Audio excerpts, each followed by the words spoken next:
రండి దేవుని వాక్యంలో నుండి యెహోషువ గ్రంథం మొదటి అధ్యాయము 9వ వచనాన్ని అందరం కలిసి చదువుకుంటాం. యెహోషువ గ్రంథం మొదటి అధ్యాయము యెహోషువ గ్రంథం మొదటి అధ్యాయం 9వ వచనాన్ని అందరం కలిసి చదువుకుంటాం. నేను నీకు ఆజ్ఞ ఇచ్చి ఉన్నాను కదా, నిబ్బరము కలిగి ధైర్యముగా ఉండు, దిగులు పడకము, జడియకుము. నీవు నడుచు మార్గం అంతటిలో నీ దేవుడైన యెహోవా నీకు తోడైండును. అట్లాగే కొరింథీయులకు రాసిన మొదటి పత్రిక 11వ అధ్యాయము, కొరింథీయులకు రాసిన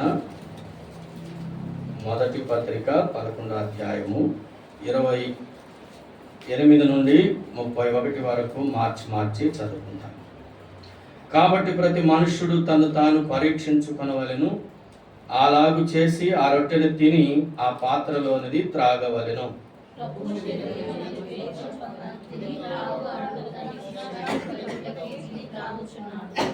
ఇందువలననే మీలో అనేకులు బలహీనులను రోగులై ఉన్నారు, చాలా మంది నిద్రించుచున్నారు. అయితే మనల్ని మనమే విమర్శించుకునే తీర్పు పొందకపోదు. ప్రార్థన చేసుకుందాం. ప్రభు సహాయత.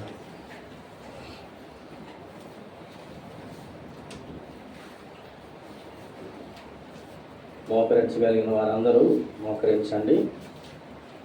దేవుని సన్నిధిలో మనం తగ్గించుకుంటే మంచిదే. మనం తగ్గించుకుంటాం. పరిశుద్ధుడా, ప్రేమ కలిగిన తండ్రి, మీకు వేలాది కృతజ్ఞతలు, స్తోత్రాలు చెల్లిస్తున్నాం ప్రభు. ఈ సమయంలో ఆరాధన వర్తమానంలో సహాయం చేస్తూ వచ్చావు ప్రభు. ఆరాధించడానికి కృప చూపిస్తూ వచ్చావు. తిరిగి నీ వాక్యమును మేము ధ్యానిస్తుండగా మాతో కూడా ఉండండి. మీ స్వరము మాకు వినిపించండి నాయన. ప్రత్యేకంగా పరిశుద్ధమైన ప్రభు వల్ల అనగా పాపులమైన మా కొరకు నీ శరీరము, నీ రక్తము, నీ శరీరము నలగొట్టబడగా నీవు పరిశుద్ధమైన రక్తాన్ని చిందించావు ప్రభు. కాబట్టి దయగలిగిన తండ్రి, నీ శరీర రక్తాలలో పాలు పంపులు పొందక మునుపు మేము నీ వాక్యమును ధ్యానించినప్పుడు వినగల చెవులను, అర్థం చేసుకునే మనస్సును మీరు మాకు దయచేయండి ప్రభా. మీ సహాయం మేము కోరుకుంటున్నాం. మా ఆలోచనలు బయటికి చెదరిపోకున్నట్లు సహాయం చేయండి. అయోగ్య దాసుడను, అపాత్రుడను, ఎందుకు పనికిరానటువంటి నిష్ప్రయోజక దాసునైన నన్ను నీ సిలువ చాటును మరుగుపరుచుకొని నీవే మాతో మాట్లాడుతూ రమ్మని ప్రార్థిస్తున్నాం.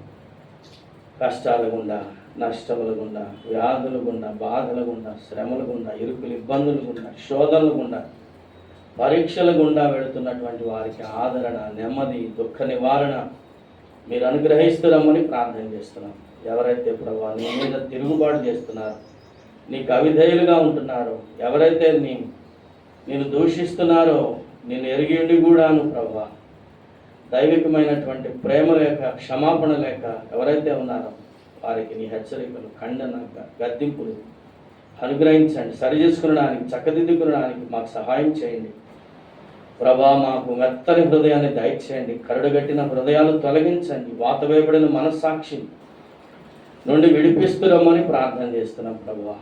కనికరించమని మీ రక్తాన్ని కోరుకుంటూ వచ్చిన వారందరిని బట్టి స్తుతిస్తున్నాం. ఇంకనూ నీ చిత్తములో నీ ఏర్పాట్లు ఎవరైతే ఉన్నారో ప్రభా నడిపించమని ప్రార్థిస్తున్నాం.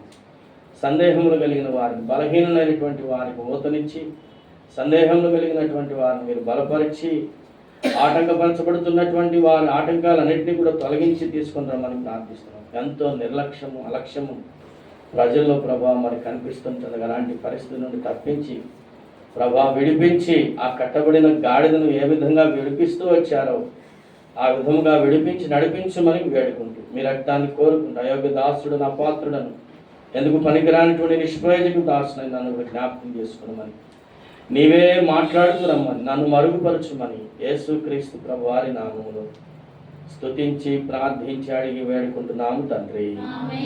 ఆమేన్.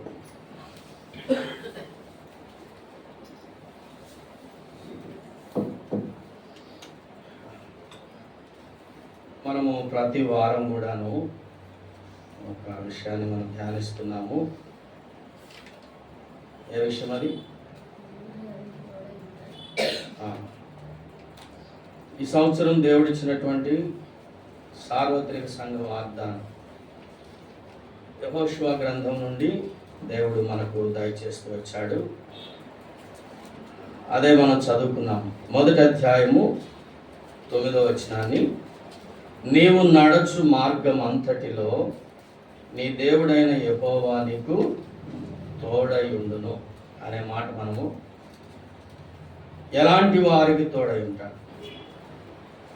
ఏ మార్గాన్ని పడితే ఆ మార్గాన్ని వెళ్ళేటువంటి వారికి దేవుడు తోడుగా ఉంటాడా? ఉండడు. ఎలా పడితే అలాగా ఉండేటువంటి వారికి దేవుడు తోడుగా ఉండడు. దానికి ఒక సిస్టమ్ ఉంది, దేవునికి ఒక సిస్టమ్ ఉంది. కాబట్టి చాలా విషయాలు ఇప్పటికే మనం ధ్యానిస్తూ వచ్చాము. పోయిన వారు మరి అంతకుముందు సంగతులు ఎందుకులే కానీ మరలా రిపీట్ మనం చేస్తూనే ఉన్నాము. ఎవరైనా చెప్తారా? లాస్ట్ వీక్ ఏం చెప్పుకున్నాం?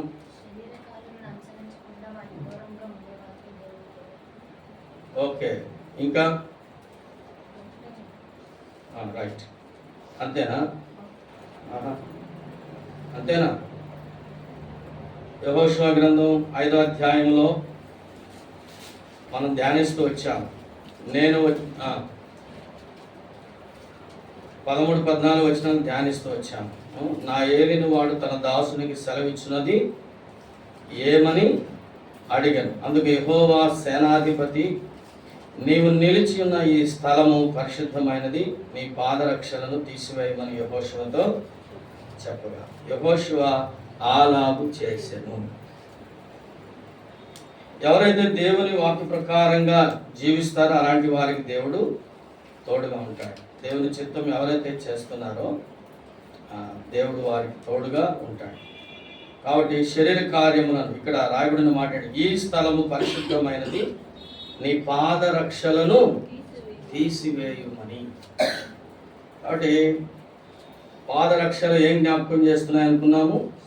పాదరక్షలు శరీరంతో, అంటే ఒక చర్మంతో, ఇప్పుడంటే రకరకాలైనటువంటి మెటీరియల్తో తయారు చేస్తున్నారు. కానీ ఒకప్పుడైతే చెప్పులు దేంతో తయారు చేసేవాళ్ళు? కేవలం చర్మంతోనే, జంతువుల లేకపోతే పశువుల చర్మంతో చేసేవాడు. కాబట్టి చర్మము లేకపోతే శరీరము ఏం జ్ఞాపకం చేస్తుందంటే శరీర కార్యాలు. ఇందులో ఉన్న ఇంకొక మర్మం ఏంటంటే ఈ స్థలము పరిశుద్ధమైనది అని రాయబడింది కదా. పరిశుద్ధమైన చోట చెప్పులు వేసుకోవాల్సిన అవసరం లేదు. ఎందుకు అనంటే పరిశుద్ధమైనటువంటి స్థలములో పరిశుద్ధమైనది అని చెప్పడంలోనే ఒక మాట దాగి ఉన్నది. ఏంటంటే పరిశుద్ధము కానిది శాపగ్రస్తమైనది, పరిశుద్ధమైనది శాపగ్రస్తము కానిది. దేవుడు ఎందుకు అంటే అక్కడ ముళ్ళు ఉండవు. పరిశుద్ధమైనటువంటి ప్లేస్లో, నోటీస్ పాయింట్ మళ్ళొకసారి చెప్తున్నాను, పరిశుద్ధమైనటువంటి ప్లేస్లో ముళ్ళు ఉండవు. ఉంటాయా? ఉండవు. చెప్పులు ఎందుకు వేసుకుంటారు? అంతేనా? చెప్పులు ఎందుకు వేసుకుంటారంటే ముళ్ళు ఉంటాయని కదా. కానీ మరి పరిశుద్ధమైన స్థలము అని చెప్పినప్పుడు పరిశుద్ధమైన స్థలంలో ముళ్ళు. మోషేతో కూడా అంటాడు, ఏమనంటాడు? ఇదే మాట అంటాడు, ఇది నీవు నిల్చున్న ఈ స్థలము పరిశుద్ధమైనది కనుక నీవు నీ చెప్పులను ఎప్పుడన్నాడు మోషేతో? సీనాయి పర్వతం మీదకి దేవుడు దిగి వచ్చినప్పుడు ఆ పొద, మండుచున్న పొద మోషే చూచి ఏం జరుగుతుందో చూద్దామని అక్కడికి వచ్చినప్పుడు చెప్పులతోనే వస్తాడు. నువ్వు తిరుగుతున్న ఏరియా అంతా కూడా ముళ్ళు ఉంటాయి, కానీ ఇక్కడ నేను నిలబడిన ఈ స్థలము పరిశుద్ధమైనది కనుక ఇక్కడ ముళ్ళు లేవు, కాబట్టి నీ చెప్పులు విడవచ్చు. కాబట్టి పరిశుద్ధమైన స్థలము కనుక ముళ్ళు ఉండవు. కాబట్టి అట్లాగే ఈ మాట ద్వారా కూడా దేవుడు, అంటే నేను మొన్న ఈ మాట చెప్పలేదు, ఈరోజు జ్ఞాపకం చేస్తున్నాను. పరిశుద్ధమైన స్థలములో ముళ్ళుండవు కనుక, మళ్ళా వింటున్నారా? పరిశుద్ధమైన స్థలంలో ముళ్ళు. అట్లాగే పరిశుద్ధులలో కూడాను ముళ్ళు ఉండకూడదు. కొంతమంది ముళ్ళుగా ఉంటారు. ముళ్ళు ఏం చేస్తాయి? గుచ్చుకుంటాయి. ముళ్ళు ఏం చేస్తాయి? బాధపరుస్తాయి. అటువంటి జీవితం నుంచే కదా మనం విడిపించడానికి యేసుప్రభువు వచ్చింది. మళ్ళా ఆ ముళ్ళ బ్రతికి అయితే నేను ఎక్కువగా ఈ పాట పాడుతుంటా, మార్పు చెందవా నీవు, మార్పు చెందవా, మార్చుకోవా, మార్చుకోవా, మార్పు చెందవా నీవు, మార్పు చెందవా, నీ మనసు మార్చుకోవా, నీ మనసు మార్చుకోవా. కాబట్టి బ్రతుకు మారాల. Note this point. ఎందుకు అనంటే బ్రతుకులు మార్చడానికే. ఎటువంటి బ్రతుకులు? ముళ్ళ బ్రతుకులు. పరిశుద్ధులుగా మనం చేశాడంటే ఇక నీ జీవితంలో ముళ్ళు ఉండకూడదు, ముళ్ళుగా ఉండకూడదు. ముళ్ళు అంటే ఇప్పుడు తమ్ముడు వాక్యంలో కూడా గాడిద ఎటువంటిదంట, పక్కనుంటే ఎగిరితా. ఈ విషయం నాకు తెలియదు, ఆ దగ్గరకు వస్తే తందదని తెలుసు కానీ ముళ్ళ బ్రతుకు అంటే హాని చేసేటువంటి బ్రతుకు. అంటే దేవుని పిల్లలలో ఇక హాని చేసేలాగన, కీడు చేసేలాగన ఈ బ్రతుకు మానాలిక. అది ఎవరిలోనైనా సరే, మీలోనైనా సరే, నాలోనైనా సరే, దేవుని ప్రజలు అనబడిన వారు ఎవరిలోనైనా సరే ఆ ముళ్ళ బ్రతుకును మానేసేయాలి. ఆ ముళ్ళ బ్రతుకు నుండి విడిపించుట కొరకే యేసుక్రీస్తు ప్రభు వారు తలకు ముళ్ళ కిరీటం పెట్టబడింది. ఎందుకు అంత భయంకరంగా హింస పొందాలి యేసు ప్రభు వారు? ఎందుకు అంతగా ఆయన హింస పొందాల్సిన అవసరం ఏంటి అంటే, మన ముళ్ళు అంతగా బాధించేవిగా, వేధించేటువంటివిగా, కలవరపరిచేటువంటివిగా ఉంటాయి ముళ్ళు. ఒక ముళ్ళు శరీరంలో ఉంది అంటే గనక అది ఎట్లా ఉంటుంది? నిత్యం అది బయటికి తీసేంత వరకు కూడాను వేలికి కానీ కాలుకి కానీ గుచ్చుకుంటే అది కలుక్కుమంటుంది అనమాట. ఏమంటుంది? కలుక్కుమంటుంది. నడిచేటప్పుడు ఇబ్బంది పడతాం, లేకపోతే చేతి గుచ్చుకుంటే ఏ పని కూడా చేయలేము. దేవుడు అన్నాడు, మీ శత్రువులందరినీ కూడాను శేషము లేకుండా సంహరించమన్నాడు, కనానీయుల 7 జాతుల ప్రజలను. ఎందుకంటే ఒకవేళ వాళ్ళు కనుక మీ పక్కన ఉంటే కనుక కళ్ళ కంట ముళ్ళుగా ఉంటారట. కంటిలో ఒక నలకబడింది అనుకో, లేకపోతే పక్కలో బోనులుగా ఉంటారట, లేకపోతే ఇంకొక రకంగా చెప్పాడు బళ్ళెములుగా ఉంటారని. ముళ్ళు, పక్కలో ముళ్ళు ఉంటే ఎలా ఉంటాయి? పక్కలో పల్లేరుగాయలు పోసుకొని ఉంటే ఎట్లా ఉంటుంది చూసారా? పల్లేరుగాయలు తెలుసా? ఎట్లా ఉంటుంది? అవి చాలా ముళ్ళుగా ఉంటాయి. ఎవరైనా పడుకుంటారా? కాబట్టి ప్రియమైన దేవుని పిల్లలారా, పరిశుద్ధమైనటువంటి స్థలంలో ముళ్ళు ఉండవు అని దేవుడు చెప్తున్నాడు. అందుకని చెప్పులు వేసుకోవాల్సిన అవసరం లేదు, పరిశుద్ధమైనది కనుక. అంటే మన బ్రతుకులన్నీ కూడా దేవుడు మార్చిన కొరకు ఆయన ముళ్ళ చేత ఏమైపోయాడు? వృచ్చబడ్డాడు. మనకి ఇంకో చిన్న పాట పుస్తకాల్లో కూడా ఒక పాట ఉంటుంది. ఏంటంటే, మన కొరకే యేసు ప్రభువు మరణించెను, మన కొరకే యేసు ప్రభువు మరణించెను. రెండవ వచనం, మనదు పాపలపులే తన తలకు ముంద మకుటంబాయే, మనదు పాపలపులే తన తలకు ముంద మకుటంబాయే, మనదు మోక్షాసియలే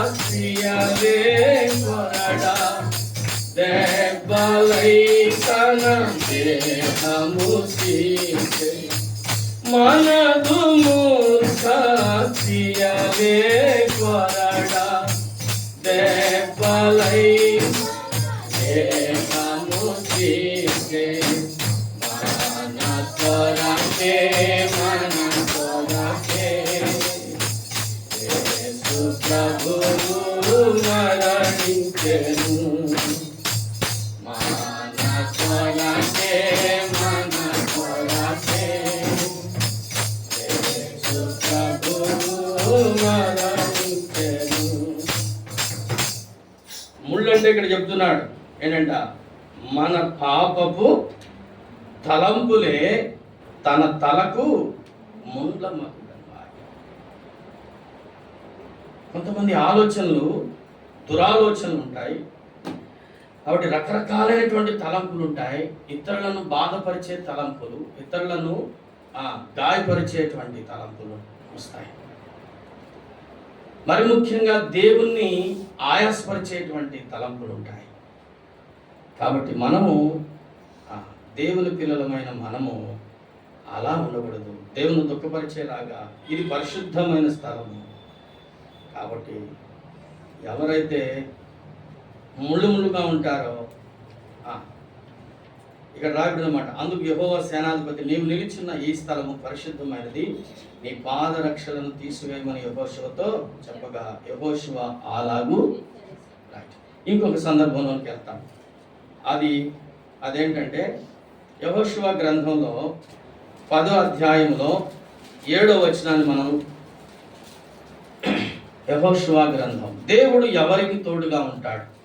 ఎవరికి పడితే వారికి తోడుగా ఉండడు. ఒక ఆయన అంటున్నాడంట, బారులోకి వెళ్ళి ప్రభా నేను బారులోకి వెళ్తున్నాను ప్రభా అన్నాడంట. అప్పుడు దాకా దేవుడు తోడుగానే వచ్చాడు. అప్పుడు తోడుగా వస్తాడా? బారులోకి వస్తాడా? ప్రభా బాహుబలి సినిమా వచ్చింది ప్రభా, సినిమా టికెట్ల కోసం వెళ్తున్నాను ప్రభా, నువ్వు నాకు సహాయం చేయాలి, నువ్వు నాతో పాటు రావాలి ప్రభా. ఎందుకు? సినిమా చూడటానికా? వస్తాడా? రాడు. ఎందుకు వస్తాడు? వస్తాడా? కాబట్టి రాడు. ఎవరికి తోడుగా ఉంటాడు అంటే పరిశుద్ధులైనటువంటి వారికి. చాలా విషయాలు చెప్పుకున్నాం కదా. అయినటువంటి వారికే కానీ శరీర సంబంధమైన కార్యాలు నెరవేర్చుకునేటువంటి వారికి దేవుడు తోడు ఉండడు కాక ఉండడు. ఈరోజు మనం ఇంకో విషయం చూస్తాము. 10వ అధ్యాయంలో యెహోషువ గ్రంథం 10వ అధ్యాయం 7వ వచనం. చూడండి, జాగ్రత్తగా గమనించాలి. యెహోషువయును అతని యొద్దనున్న యోధులందరూ, పరాక్రమము గల శూరులందరూ గిల్గాలు నుండి బయలుదేరి. ఎందుకు బయలుదేరుతున్నారు? ఇక్కడ ఆగాలి. ఎవరెవరంట? యెహోషువయును అతని యొద్దనున్న యోధులందరూ, పరాక్రమము గల శూరులందరూ గిల్గాలు నుండి బయలుదేరి. వీళ్ళు కనాను దేశంలోనికి ఎంట్రీ ఇస్తున్నారన్నమాట. 7 జాతుల ప్రజలను సంహరించడానికి వెళ్తున్నారన్నమాట. ఆ క్రమములో కొంతమంది ఆల్రెడీ యెరికో పట్టణాన్ని ధ్వంసం చేస్తూ వచ్చారు. యెరికో పట్టణం యొక్క గోడలన్నిటినీ కూడాను ఏం చేశారు? కూల్చివేయబడ్డాయి. ఆ తర్వాత మరి ఒక్కొక్క రాజ్యాన్ని జయించుకుంటూ వెళుతున్న ఈ క్రమంలో ఇక్కడ గిల్గాలు నుండి బయలుదేరుతున్నారు. వాళ్ళు గిల్గాల్ వరకు వచ్చారనమాట. అక్కడ నుండి వారి యొక్క క్రమము జరుగుతూ ఉందన్నమాట. కనానులో ఉన్నటువంటి 7 జాతుల ప్రజలను సంహరించడం ప్రారంభించబడుతూ ఉందన్నమాట. ఆల్రెడీ యెరికోను పట్టుకున్నారు. ఆ తర్వాత అమోరీయులను పట్టుకునడానికి వెళుతున్నారన్నమాట. ఎంతమంది ఉన్నారు? 5వ వచనంలో రాయబడింది చూడండి. కాబట్టి అమోరీయుల 5 రాజులను అనగా యెరూషలేము రాజును, హెబ్రోను రాజును, యర్మూతు రాజును, లాకీషు రాజును, ఎగ్లోను రాజును కూడుకొని తామును తమ సేనలన్నీ బయలుదేరి గిబియోను ముందర దిగి గిబియోనీయులతో యుద్ధము చేసిరి. Note this point. ఎందుకు గిబియోనీయులు ఎవరెందుకు మరి? గిబియోనీయులు కూడాను కనానీయుల 7 జాతుల్లో ఉన్న ప్రజలే కదా మరి. గిబియోనీయులు 7 జాతుల ప్రజలలో ఉన్న ప్రజలే వీళ్ళు. మరి వీళ్ళతో వీళ్ళే ఎందుకు పోట్లాడుకుంటున్నారు, ఎందుకు యుద్ధాలు చేస్తున్నారు అంటే, గిబియోనీయుల గుండెలంట ఒక దినాన కరిగిపోయినాయట. ఎందుకు అనంటే, గిబియోనీయులు వారి గుండెలు కరిగిపోవడం ద్వారా గిబియోనీయులకు ఏమాత్రము కూడాను ధైర్యము చాలకపోవడం ద్వారా, అంటే ఇశ్రాయేలు ప్రజలు వస్తున్నారని తెలుసుకుని వారి ఎదుట నిలబడలేక ఈ గిబియోనీయులు ఏం చేశారంటే, పాత రొట్టెల్లాగా, పాత బట్టల్లాగా, పాత చెప్పుల్లాగా వేసుకొని, మాయావేషం వేసుకొని, యెహోషువ అందులో ఉన్నటువంటి పరాక్రమవంతులు ప్రధానులు అందరితో కూడాను వాళ్ళు ఏం చేశారంటే, మేము చాలా దూరం నుండి వచ్చామని చెప్పి వీళ్ళతో సయోధ్య కుదుర్చుకున్నారు. యెహోషువ కూడాను పాపం నమ్మాడు. నమ్మి ఈ గిబియోనీయుల మాయావేషమునకు పాపం గ్రహించలేని వారుగా ఉండి అలా వాళ్ళ బుట్టలో పడిపోయారనమాట. అంటే వారు మాయల్లో పడిపోయి వాళ్ళతో ఏం చేశారు, ఒక నిబంధన చేస్తూ వచ్చారు. 19-14 మాటలు రాయబడ్డాయి చూడండి. ఇశ్రాయేలీయులు యెహోవా చేత సెలవు పొందకయే వారి ఆహారంలో కొంత పుచ్చుకొనగా యెహోషువ ఆ వచ్చిన వారితో, నోట్ దిస్ పాయింట్, ఆ వచ్చిన వారితో ఎవరంట? గిబియోనీయులే. సమాధాన పడి వారిని బ్రతుకనిచ్చుటకు, ఇక అంతా అయిపోయింది. మరియు సమాజ ప్రధానులు వారితో ప్రమాణము. ఇది తెలుసుకున్నటువంటి ఇశ్రాయేలు ప్రజలందరూ కూడాను ప్రధానుల మీదకి ఎగబడ్డారన్నమాట. ఏంటి యెహోషువ గారు, ఏంటి ప్రధానులారా, మీరు ఎంత భయంకరంగా ఎట్లా చేశారేంటి, వాళ్ళు శత్రువులు కదా అని అంటే, అయ్యా మేము తెలియక అలా చేశాము, మరి మమ్మల్ని ఏమనుకోవద్దు. అయితే యెహోవా నామములో వారికి మేము ప్రమాణము చేస్తూ నిబంధన చేస్తూ వచ్చాము కాబట్టి వారు చావకూడదు, వారు బ్రతకనివ్వాలి. చూసారా ప్రమాణం అంటే వారికి ఎంత నిష్టగా ఉందో చూసారా? అర్థమైందండి? ప్రమాణము అంటే అర్థం ఏంటో చాలా మందికి తెలియడంలా. అంటే ఒక మాట ఇస్తే ఆ మాట వారు తప్పిపోని ప్రజలుగా ఉన్నారు. ఎలాంటి ప్రజలై ఉన్నారు?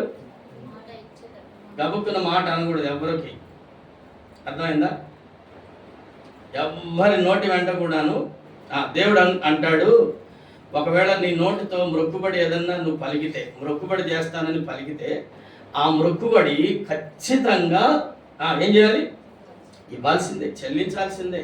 నీ నోటి నుండి వచ్చిన మాట ఎవరి నామంలో చేస్తున్నావు? అననీయ సప్పీరాలు దేవుని సేవకుల దగ్గరకు వచ్చి, అనగా ఆనాడు అపొస్తలుల దగ్గరకు వచ్చి అందరూ ఇళ్ళు అమ్ముకొని, పొలాలు అమ్ముకొని, ఆ వచ్చిన డబ్బు అంతటిని అపొస్తలుల పాదాల దగ్గర పెడుతుంటే వీళ్ళు కూడా డబ్బులు ఇస్తామని చెప్పినట్లున్నారు. ఒక దినాన పొలం అమ్మిన సంగతి వీళ్ళకి తెలిసి వాళ్ళ ఇంటికి వెళితే వారు ఏం చేశారు? ఆ సొమ్ములో కొంత దాచుకుని మిగతా సొమ్ము ఇవ్వడానికి ప్రయత్నించాడు ఆయన. ఎవరైనా? అననీయ. అపొస్తలుల కార్యాలు 5వ అధ్యాయంలో ఆ మాటలు రాయబడ్డాయి. కాబట్టి అక్కడ ఏం జరిగింది? 5వ అధ్యాయంలో ఏం జరిగిందంటే, అననీయతో పేతురు మాట్లాడుతున్నాడు. అననీయ, ఇంతకే అమ్మితివా అన్నాడు. ఎంతకు అమ్మితే నీకేంటి అని అన్నాడా? మరి అన్నాడా? చాలా మంది ఏం చేస్తారు తెలుసా? మేము మందిరానికి డబ్బులు ఇస్తాము, మా పొలం అమ్మితే మందిరానికి డబ్బులు ఇస్తాము, లేకపోతే మా ఇల్లు అమ్మితే మందిరం కట్టుకోవడానికే, లేకపోతే దానికో దీనికో దేవుని సేవ పరిచర్య కొరకు డబ్బులు ఇస్తామనో ఏదో మొక్కుబడి చేస్తుంటారు. లేకపోతే ఒక కట్ట రైస్ బ్యాగ్ ఇస్తామనో, లేకపోతే ఇంకో రకంగా ఏదేదో చేస్తూ ఉంటారు. టైల్స్ ఇస్తామనో, మార్పుల్స్ ఇస్తామనో ఉంటారు, మహానుభావులు ఉంటారు. అర్థమవుతుందా? వారి నోటి నుండి వచ్చినటువంటి మాట ఏం చేయాలట? నెరవేర్చాల. అననీయ నెరవేర్చాడా? అననీయతో పేతురు మాట్లాడుతున్నాడు. అననీయ, సాతానుకు నువ్వెందుకు అవకాశం ఇచ్చి నువ్వు పరిశుద్ధాత్మను మోసపుచ్చావు అంటున్నాడు. చెప్పింది ఎవరికి? అననీయ సప్పీరాలు చెప్పింది ఎవరికి? పేతురు వాళ్ళకే కదా, పేతురుకే కదా, లేకపోతే అక్కడ అపొస్తలులు ఉన్నారు, అపొస్తలులతో కదా చెప్పింది. మరి పేతురు ఏమంటాడు? నువ్వు పరిశుద్ధాత్మతో చెప్పి మోసగించావు పరిశుద్ధాత్మను అంటాడు. అంటే ఒక మాట నోటి వెంట వచ్చింది అంటే గనక ఆ నోటి నుండి వచ్చినటువంటిది ఖచ్చితంగా నెరవేర్చి తీరాలి. జాగ్రత్త గుర్తుపెట్టుకోండి. ఇక్కడ అంత ప్రమాణము చూడండి. 18వ వచనం చదవండి. 9:18. సమాజ ప్రధానులు ఇశ్రాయేలీల దేవుడైన యెహోవా తోడని వారితో ప్రమాణము చేసి ఉండిరి కనుక ఇశ్రాయేలీలు వారిని హతము చేయలేదు. కాగా నోట్ దిస్ పాయింట్, సమాజం అంతయు ప్రధానులకు విరోధముగా మొరపెట్టిరి. అందుకు సమాజ ప్రధానులందరూ సర్వ సమాజముతో ఇట్లనిరి, మనము ఇశ్రాయేలీల దేవుడైన యెహోవా తోడని వారితో ప్రమాణము చేసితిమి గనుక మనము వారికి హాని చేయకూడదు. మనము వారితో చేసిన ప్రమాణము వలన మన మీదికి కోపము రాకపోనట్లు ఆ ప్రమాణమును బట్టి వారిని బ్రతకనీయవలెనని చెప్పి. వాస్తవంగా ఉగ్రత ఎవరి మీద ఉంది? గిబియోనీల మీద ఉంది. కానీ వీళ్ళు తెలియక ప్రమాణము ఎవరితో చేశారు? గిబియోనీలతో చేశారు. ఇప్పుడు ప్రమాణం చేసిన తర్వాత, ఒకవేళ ప్రమాణం చేసిన తర్వాత గిబియోనీలను చంపినట్లయితే గనక దేవుని ఉగ్రత వారి మీద ఉన్న, గిబియోనీల మీద ఉన్నటువంటి ఉగ్రత ఎవరి మీదకి వచ్చేది? దేవుని ప్రజల మీదకి వచ్చేది. ఎందుకు అనంటే మీరు నా నామమును చేశారు అంటే దేవుని యొక్క ఉద్దేశం ఏంటో తెలుసా అండి? ఎంత ఘోర పాపాత్ములనైనా సరే దేవుడు, ఈ మాట పదే సార్లు వస్తుంది కదా. దేవుడు ఎలాంటి దేవుడు? మన దేవుడు, మనం నమ్ముకున్నటువంటి దేవుడు అంటే ఎంత ఘోర పాపాత్ములనైనా సరే క్షమించేటువంటి దేవుడు. వీళ్ళని అసలు తుత్తులీలుగా చేయబడేటువంటి ప్రజలు వీళ్ళు గిబియోనీలు. వీళ్ళకి క్షమాపణ లేదు వాస్తవంగా. కానీ దేవుని నామములు వారు బ్రతకనివ్వాలని ప్రమాణం చేశారు కనుక మేము మిమ్మల్ని ఏమి చేయము అని వారు ప్రమాణం చేశారు కనుక యేసు నామము అటువంటిది అనమాట. ఈ రోజున ఈ ప్రమాణాలన్నీ కూడా మనం గుర్తుపెట్టుకోవాలండి. మన నోటి వెంట ఎట్లా పడితే అలా అని మనం దాన్ని మర్చిపోకూడదు. ఇస్తానని చెప్పి ఇవ్వకుండా ఉండకూడదు, చేస్తానని చెప్పి చేయకుండా ఉండకూడదు. ఎంతో మంది దేవుని పిల్లలనబడినటువంటి వారే, పరిశుద్ధులనబడినటువంటి వారే, పరిచర్య చేసేటువంటి వారే, దేవుని సేవకులనబడినటువంటి వారు ఈ రోజులో తప్పిపోతున్నారు. అంటే దాని అర్థం ఏంటి? దేవుని పరిశుద్ధతను మీరేం చేస్తున్నారు? ఇందువల్లనే కదా నా నామము అన్ని జనుల మధ్య చెప్పండి దూషణ పాలవుతుంది. అర్థమవుతుందా? దూషణ పాలవుతుందండి. ఇందువల్లనే దేవుని నామం దూషణకు పాలవుతుంది. ఇప్పుడు ఇలాంటి ప్రజల్ని దేవుడు క్షమించాడు యేసు నామములో, లేకపోతే దేవుని నామం యెహోవా నామమును వారు ప్రమాణం చేశారు కనుక. ఇప్పుడు వీళ్ళ మీదకి వస్తున్నారనమాట. ఇప్పుడు వీళ్ళు క్షమించేశారు కదా. ఎవరు? యెహోషువ ప్రధానులు, ఇశ్రాయేలు ప్రజలు అందరూ క్షమించేశారు. ఇప్పుడు గిబియోనీయులు హాయిగా బ్రతుకుతున్నారు. ఇప్పుడు ఈ గిబియోనీయులు ఇశ్రాయేలు ప్రజలతో సంధి కుదుర్చుకున్నారన్నటువంటి వార్త విని ఎవరు వచ్చారు? అమోరీయుల రాజులు, 5 రాజులు వీళ్ళతో యుద్ధం చేసి వీళ్ళని నాశనం చేయాలని పూనుకున్నారనమాట. ఇప్పుడు వాళ్ళు ఏం చేశారంటే, అయ్యా మీ దాసులమైన మమ్ములను మీరు కరుణించండి, మీ దాసులమైన. గిబియోనీయులు ప్రాధేయపడ్డారు. అప్పుడు యెహోషువ, ఇప్పుడు ఇంత పెద్ద హిస్టరీ వెనకుందనమాట. ఇప్పుడు రండి 7వ వచనం. యెహోషువయు 10:7. యెహోషువయు అతని యొద్దనున్న యోధులందరూ, పరాక్రమము గల శూరులందరూ గిల్గాలు నుండి బయలుదేరి. దేని కొరకు బయలుదేరారు? యుద్ధం చేయడానికి, శత్రువులందరినీ కూడాను హతమార్చడానికి బయలుదేరారండి. అర్థమైందా? ఈ రోజున మనం కూడాను శత్రువుల్ని హతమార్చడానికి. ఇక్కడ ఒక మాట రాయబడింది చూడండి, 12వ వచనంలో రాయబడింది చూడండి. 12వ వచనం, యెహోషువ గ్రంథం 10:12. యెహోవా ఇశ్రాయేలీయుల ఎదుట అమోరీయులను అప్పగించిన దినమున ఇశ్రాయేలీయులు వినుచుండగా యెహోషువ యెహోవాకు ప్రార్థన చేసెను. సూర్యుడా నీవు గిబియోనులో నిలువుము, చంద్రుడా నీవు అయ్యాలోను లోయలో నిలువుము. జనులు తమ శత్రువుల మీద పగ తీర్చుకునే వరకు సూర్యుడు నిలిచెను, చంద్రుడు ఆగెను అను మాట యాషారు గ్రంథములో వ్రాయబడి ఉన్నది కదా. సూర్యుడు ఆకాశ మధ్యమున నిలిచి ఇంచుమించు ఒక నాడల్లా అస్తమింప త్వరపడలేదు. ఇక్కడ నేను చెప్పదలుచుకున్న ఒక మాట ఏంటంటే, మధ్య భాగంలో చూడండి, జనులు తమ శత్రువుల మీద పగ తీర్చుకొని వరకు సూర్యుడిని యెహోషువ నిలిపేశాడు ప్రార్థన ద్వారా. అర్థమవుతుందా? అంటే శత్రువుల మీద పగ తీర్చుకోవడానికై, శత్రువులను అణిచివేయడం కొరకై, శత్రువుని దేవుని యొక్క ఉద్దేశం ప్రకారంగా వారిని అంతమొందించుట కొరకై ఆయన ఎంత రోషంగా వస్తున్నాడో చూడండి, ఎంత ఆసక్తితో వస్తున్నాడో చూడండి, ఎంత అగ్రెసివ్గా వస్తున్నాడు, ఎంత మెలకుతో వస్తున్నాడో చూడండి. శత్రువుని జయించడం కొరకు ఆయన వాడినటువంటి 3 విషయాలు మనం ఈ రోజున చూస్తాం. మొదటి సంగతి, శత్రువును జయించడానికి ఆయన ఏమేమి చేస్తూ వచ్చాడు. రండి 8వ వచనం చదవండి. అప్పుడు యెహోవా వారికి భయపడకుము, నీ చేతికి వారిని అప్పగించి ఉన్నాను, వారిలో ఎవడును నీ ఎదుట నిలబడని యెహోషువతో. చాలు.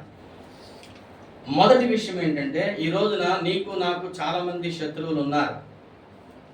ఎవరు ఎవరు మనుషులా? కొంతమందికి ఎవరు ఉంటారు? మనుషులు శత్రువులు ఉంటారు.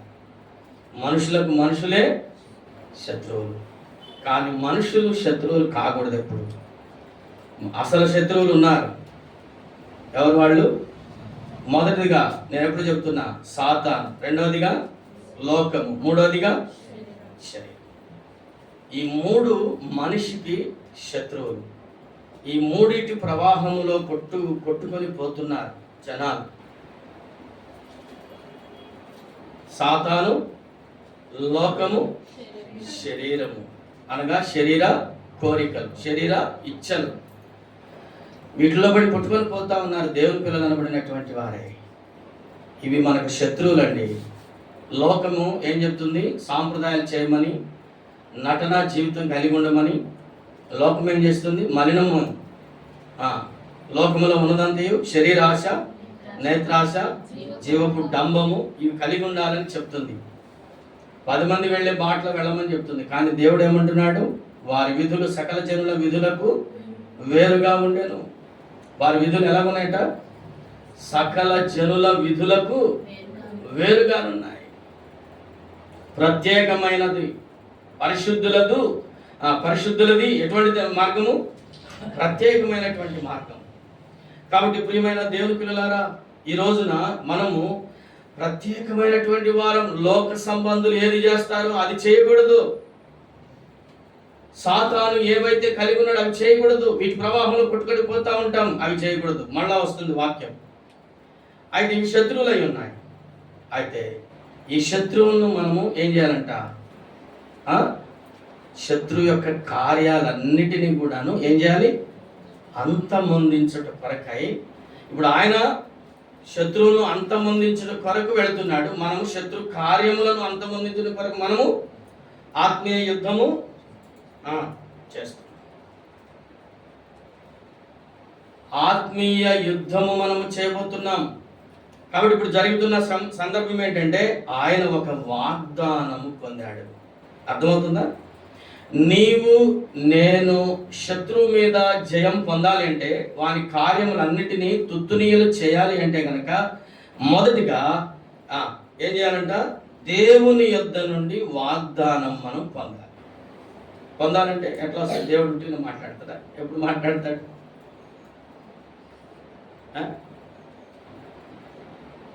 దేవుడు వాగ్దానాలు ఎవరికి ఇస్తాడు చెప్పండి అయ్యా.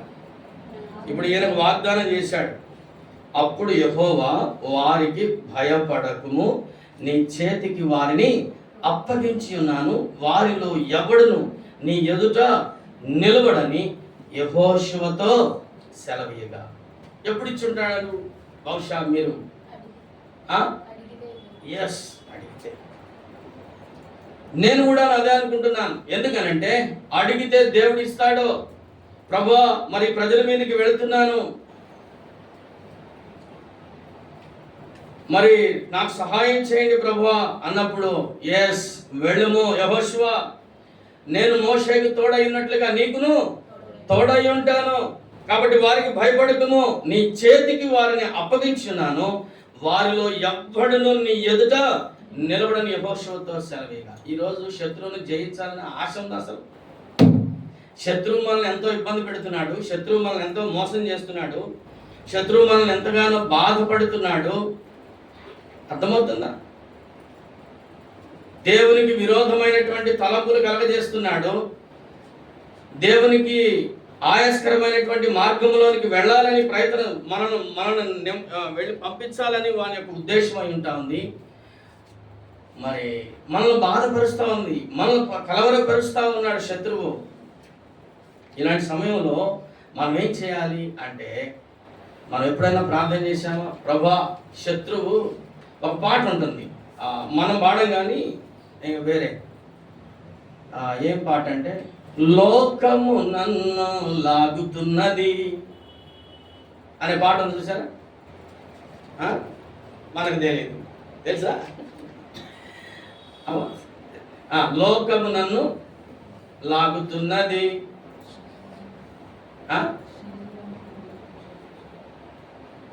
నాకు కూడా రాట్లా. ఆకర్షించుము దేవా అనే పాటలో లోకము నన్ను లాగుచున్నది అనే మాట ఉంటుంది. ఇప్పుడు అట్లాంటి పరిస్థితుల్లో మనం ఏం చేయాలి? లోకం మనం ఆకర్షిస్తూనే ఉంటుంది. ఆ తప్పిపోయిన కుమారుని కూడా ఆకర్షించి ఎక్కడ తీసుకెళ్ళింది? పందులు తినే పొట్టు కూడా దొరకనటువంటి పరిస్థితిలో నెట్టేసింది ఆ లోకం. కాబట్టి మనలను లోకము ఆకర్షిస్తుంది. ఆ లోకం మనలను రకరకాలైనటువంటి చేయమని ఒత్తిడి తీసుకుని వస్తుంది. కాబట్టి ఇలాంటివన్నీ కూడాను మన జీవితంలో బాధపరిచేటువంటివిగా ఉన్నాయి. లోకం బాధపరుస్తుంది, సాతాను బాధపరుస్తాడు, శరీరం మనల్ని బాధపరుస్తుంది. వీటి మీద యుద్ధం చేయాలనే ఆశ మనకు ఉండాలి. లేకపోతే యుద్ధం చేయాలనేటువంటి, యుద్ధం చేసి గెలవాలనే తపన మనకు ఉండాలి. ఇప్పుడు యెహోషువ యొక్క తపన కూడా అదే. ఆ తపనలో మొదటి విషయం ఏం చేస్తున్నాడంటే, ఇలాంటి ఆసక్తి కలిగి ప్రభువా ఆ శత్రువుల మీద ఎలాగైనా జయం కలిగి మాకు జయం రావాలి ప్రభువా అని ఆయన ఏం చేస్తున్నాడంటే, మొదటిగా దేవునికి ప్రార్థన చేస్తున్నాడు. ప్రార్థనలో దేవుడు ఏమి అభయమిచ్చాడు? యెహోవా వారికి భయపడకుము, నీ చేతికి వారిని అప్పగించున్నాను. ఇలాంటి వాగ్దానం మనం కూడా పొందితే మనం కూడా ఎట్లా ఉంటాము? ధైర్యంగా ఉంటాము. మనం కూడా ఎలా ఉంటాము? చాలా ధైర్యంగా ఉంటాం, చాలా ధైర్యంగా ఉంటాం. ఇంకా ఏముంటాం? ఇంకెలా ఉంటాం? నిరీక్షణ కలిగి ఉంటాం. దేవుడు ఖచ్చితంగా వీళ్ళు నాకు అప్పగిస్తానన్నాడు, కాబట్టి తప్పకుండా అప్పగిస్తాడు అనేటువంటి ఒక నిరీక్షణ ఉంటుందన్నమాట. వీటిని ఇక జయించడానికి ఇవి సరిపోతాయి. అంత మాత్రమే కాదు, ఇంకొక సంగతి ఇక్కడ జరుగుతుంది చూడండి. 9వ వచనంలో, యెహోషువ గిల్గాలు నుండి ఆ రాత్రి అంతయు నడిచి వారి మీద హఠాత్తుగా పడెను. రెండవ విషయం చూడమంటారా? రెండవ విషయం ఏంటంటారు? యెహోషువ చేసిన ఇంకొక కార్యం ఏంటంటే, ఆ రాత్రి అంతా కూడా నడిచాడంట. ఎంత ప్రయాసపడ్డాడు చూడండి. శత్రువును అణచివేయడం కొరకై, శత్రువు మీద పగదీర్చుకోవడం కోసమై, శత్రువు మీద శత్రువు యొక్క కార్యాలు లయపరచడం కొరకై ఈయన ఏం చేశాడు? రాత్రంతా ప్రయాసపడుతున్నాడు. ఈ రోజున నువ్వు నేను కూడాను శత్రువు మీద, వాళ్ళ ఇచ్చలన్నీ, కోరికలన్నిటినీ మీద మనం జై జీవితం పొందాలి అంటే కనుక రాత్రంతా ప్రయాసపడాలి. రాత్రంతా అంటే నీ వ్యక్తిగతంగా ఎప్పుడన్నా ఆల్ నైట్ ప్రేయర్ చేసావా? వ్యక్తిగతంగా పోనీ సంఘముగా ఎప్పుడైనా ఆల్ నైట్ ప్రేయర్లో నువ్వు ఆల్ నైట్ అంతా కూడా మేల్కొని ఉన్నావా? ఎట్లా వస్తుంది జై జీవితం? అందుకనే చాలామంది ఈ రోజున చాలామంది జీవితాలు ఎలాగైపోతున్నాయి? చాలామంది జీవితాలు ఎలాగైపోతున్నాయి? ఓడిపోతున్నారండి. చాలామంది ఓడిపోతున్నారు, పతనమైపోతున్నారు, ఆత్మీయంగా సన్నగిల్లుతున్నారు. ప్రభు రాకడ వచ్చేస్తా ఉంది.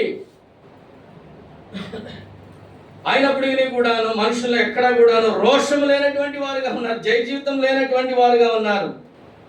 కాబట్టి జయించినటువంటి వారిని దేవుడు జయించు వారిని కొనిపోవా ప్రభు యేసు వాక్కును, జయించు వారిని కొనిపోవా ప్రభు యేసు వాక్కును. ఎవరు తీసుకెళ్తాడు? జయించేటువంటి వారిని తీసుకుని వెళ్తాడు. ఊరి కొరికే పతనమైపోయేటువంటి వారిని, సాతాను వలలో చిక్కుబడిపోయి లేకపోతే లోకం వలలో చిక్కుబడిపోయి ఆ ప్రవాహంలో కొట్టుకొని పోయేటువంటి వారికి మాత్రము జై జీవితం లేదు. అర్థమైందండి? వాటిని అనుసరించి నడిచేటువంటి వారికి అయితే ఈ రోజైనా రోషము కలిగి యెహోషువలాగా ప్రార్థన చేసి దేవుని యొద్ద నుండి వాగ్దానం పొందుకోవాలి. రెండోది ఏం చేయాలంట? రాత్రంతా అంటే చేస్తారు బాగా. రాత్రి ప్రార్థన చేయాలంటే ఏం చేయాలా? మెలకు కలిగి ప్రార్థన చేయాలంటే ఏం చేయాలా? అయ్యా ఉన్నారా? చెప్పరా? ఉంటే ధైర్యంగా చెప్పాలి. మరి ఉన్నాడు. చిన్నప్పటి నుంచి ఉన్నాడు. ఎన్నో ఈ పిల్లలు చిన్నప్పటి నుంచి కూడాను ఎన్నో ఉపవాసాలు పెట్టి కడుపు మార్చేసాం మేము.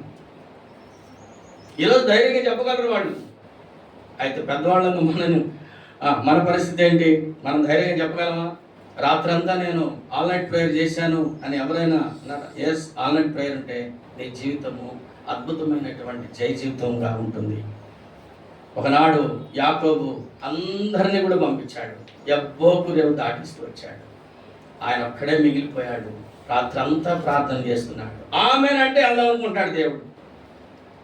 ఈయనేమో ఆమెనండాయా, ఓ యాకోబు తెల్లవారిందయా నన్ను పంపించు అని అంటుంటే, no no no no no, నీవు నన్ను ఆశీర్వదిస్తేనే కానీ నేను నిన్ను. సరే నీ పేరేంటి? అయ్యా యాకోబు. పాపం ఒప్పుకున్నాడు. ఆల్ నైట్ ప్రేయర్లో నువ్వేం ఒప్పుకోవాలా? మొదటిగా పాప క్షమాపణ ప్రార్థన చేయాలి. అర్థమైందా? అది కూడా దీనత్వంతో కన్నీటితో ఒప్పుకోవాలి. కొంతమంది కన్నీరు కొంచెం కూడా కూడా రాదు. మిగతా టైంలో అయితే ఏమో వస్తుంది. ఉపవాసం నుండి ప్రార్థన చేసేటప్పుడు మాత్రం కంటికి కన్నీరైనా రాదు. దేవా నాయన,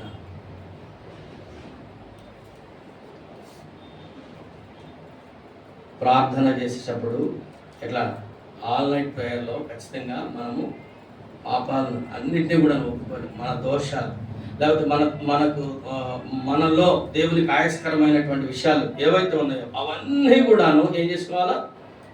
సరి చేసుకోవాలా, చక్కదిద్దుకోవాలా. కాబట్టి ఇప్పుడు యెహోషువ రెండో విషయం ఏం చేస్తున్నాడు? ఆ రాత్రంతయు నడచి వారి మీద హఠాత్తుగా పడిన. హఠాత్తుగా పడిన రాత్రంతా అసలు ఎందుకు నడవాలి చెప్పు? ఏం పొద్దున్న వెళ్ళకూడదా? పొద్దున్నే వెళ్తే ఏంటి? దీనిలో యెహోషువ యొక్క ఆసక్తి ఏంటి? యెహోషువ యొక్క ఆలోచన ఏంటి అంటే మెలకువ కలిగి ఉండడం అంటే ఇదే అన్నమాట. శత్రువు వచ్చి మన మీద పడినప్పుడు మనం యుద్ధం చేయడం కాదు. అర్థమవుతుందా? వాళ్ళు ఆల్రెడీ 5 రాజులు అక్కడ ఎక్కడున్నారు? పొంచి ఉన్నారు. చూసారు అక్కడ. కాబట్టి అమోరీయులో 5 రాజులను 10లో 5లో చదువుతున్నాను. రాజులను అనగా యెరూషలేము రాజును, హెబ్రోను రాజును, యర్మూతు రాజును, లాకీష్ రాజును, ఎగ్లోను రాజును కూడుకొని తామును తమ సేనలన్నీ బయలుదేరి గిబియోను ముందర దిగి గిబియోనీయులతో యుద్ధం చేసిరి. అర్థమైందండి? గిబియోనీయులు మన్యములలో నివసించు అమోరీయుల రాజులందరూ కూడి మా మీదికి దండెత్తి వచ్చి ఉన్నారు గనుక నీ దాసులను చెయ్యి విడువక త్వరగా మా యొద్దకు వచ్చి మాకు సహాయము చేసి మమ్మల్ని రక్షించుమని గిల్గాలులో దిగి ఉన్న పాడెములో యెహోషువకు వర్తమానము పంపగా వెంటనే బయలుదేరాడు.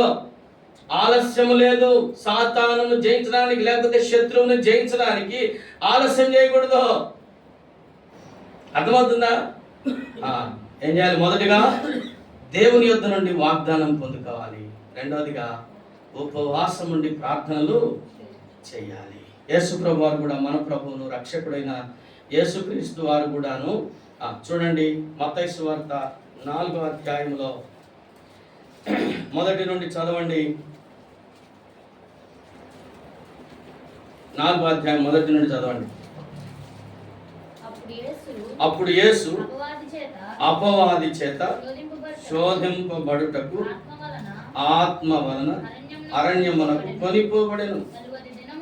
40 దినములు 40 రాత్రులు ఉపవాసం ఉండిన పిమ్మట ఆయన ఆకలి కొనగా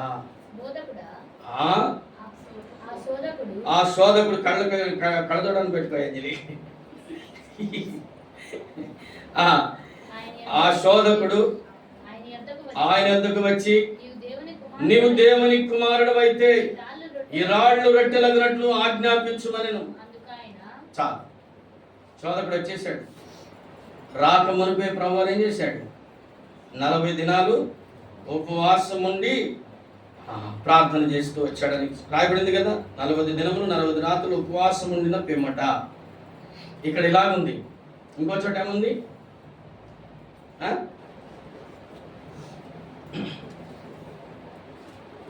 లూకాసు వార్తలో, లూకాసు వార్త అది కూడా 4వ అధ్యాయమే.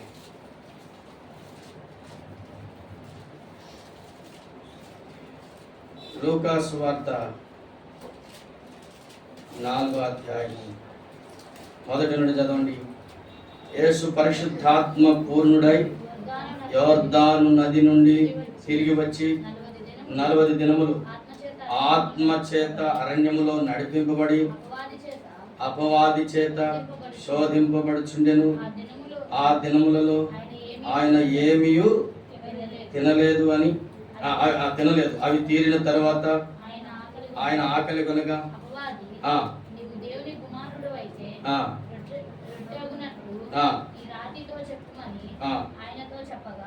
సరే, ఇక్కడ రాయబడిన విషయం కంటే ముందే చూడండి 21వ వచనంలో 3:21లో స్పష్టంగా రాయబడింది. ప్రజలందరూ బాప్తిస్మము పొందినప్పుడు యేసు కూడా బాప్తిస్మము పొంది ప్రార్థన చేయుచుండగా ఆకాశము తెరవబడింది. బాప్తిస్మం తీసుకున్న తర్వాత ఒక చోటేమో ఒడ్డునకు రాగానే పరిశుద్ధాత్మ పావురము వలె దిగి వచ్చి ఆయన మీదికి దిగి వచ్చిందని చూస్తాము. ఇక్కడ రాయబడిన మాట ఏంటంటే, ప్రజలందరూ బాప్తిస్మము పొందినప్పుడు యేసు కూడా బాప్తిస్మము పొంది ప్రార్థన చేయుచుండగా ఆకాశము తెరవబడి. ఇప్పుడు ఆ సందర్భానికి ఈ సందర్భానికి ఏంటి అని అంటే, బాప్తిస్మం తీసుకున్న తర్వాత యేసుక్రీస్తు ప్రభు వారు ప్రార్థన చేస్తూ ఉన్నప్పుడు పరిశుద్ధాత్మ శరీరాకారంతో పౌరం వలె దిగి వచ్చిన తర్వాత ఆయన 40 దినాలు ఉపవాసము ఉన్నట్లుగా మనము చూస్తాము. మరి ఏం చేసి ఉంటాడు అంటాడు అక్కడ కూడా ప్రభువారు? ప్రార్థనే. కాబట్టి మనకు అర్థం కావాలన్నమాట.